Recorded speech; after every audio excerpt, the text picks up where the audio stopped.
Masih bersama kami di Presisi Pagi. Transisi ke energi bersih tak hanya dimungkinkan oleh pembangkit listrik tenaga hijau seperti tenaga surya dan tenaga bayu, tapi juga sistem penyimpanan yang menjadi cadangan listrik saat angin reda atau matahari terbenam. Di AS, California dan Texas memimpin dalam perkembangannya. Kita simak laporan Nova Purwadi dari VOA. Tak jauh dari Los Angeles, negara bagian California, perusahaan listrik Calpine Corporation menyiapkan fasilitas penyimpanan energi yang bisa membantu pasokan listrik di California, terutama di saat puncak permintaan pada musim panas mulai akhir Mei.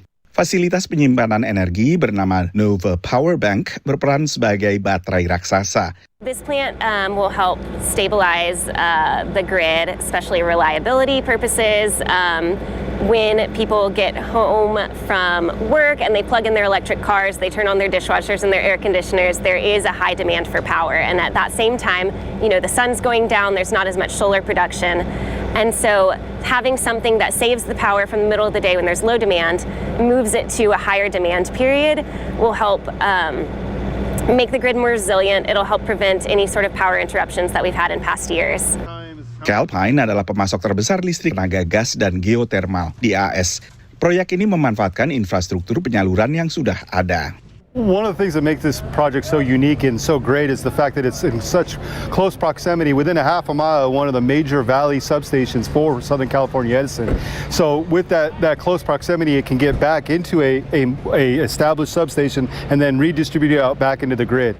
Nova Power Grid juga memanfaatkan fasilitas yang sudah ada yang tadinya memanfaatkan bahan bakar fosil. It's a real-life example of transitioning from what was a fossil fuel facility into a zero-emission facility that's 680 megawatts. So that's comparable to the size of the gas-fired generation that was previously here. And that's going to be able to provide cost-effective solid energy during the times that we need it most. Proyek-proyek serupa dengan kapasitas ratusan megawatt juga banyak didirikan di Texas. Negara bagian yang seperti California juga mengalami booming tenaga surya dan tenaga bayu. There's other jurisdictions that are going through this transformation, but I'd say California is leading the U.S. in terms of that transformation between the diverse resources it has, wind, solar, geothermal, and now storage kind of helps it get through and kind of balances it out and shifts those energy around when you most need it.